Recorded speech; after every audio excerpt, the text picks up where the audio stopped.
Hope, the entire Aklan, and the rest. Diba? Kasi we therefore and this all nation naman eh. So that's why we have 285 missionaries na we support. May faith promise tayo, doon pumupunta. So, biyaya na pa doon, we support almost 285 na foreign missionaries. Kulang pa yung mga picture dyan. But we started na mag-support sila January.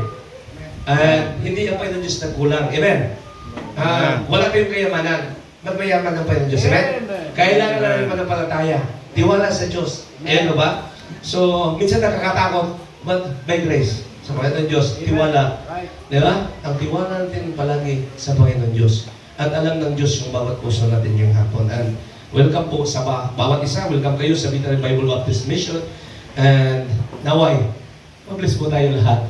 Okay? So, bakit po limited yung invited ko? Kasi itong anibersaryo, birthday ng mission namin, so yung gusto ko mahamon, ma-encourage yung mga membro dito. Amen? So, yung pinag-important din na talagang ma-bless, di ba? Yung mensahe ng salita po ito, ng kanta, para po ma-encourage yung bawat isa.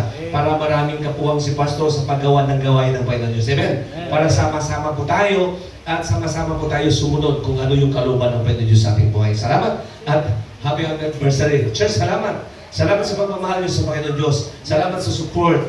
Ang po nagagalat, ang po natutuwa sa Panginoon na binigay kayo ng Panginoon Diyos sa akin, ba't hindi kayo sa akin? Nagmamayahanin sa inyo sa Panginoon. Ang Panginoon Diyos lamang, at kahit saan kayo, importante na kung ano natutunan sa buhay, i-apply at magamit ng Panginoon Diyos. Amen. So, salamat mga kapatiran dito sa Bithany. Okay? So,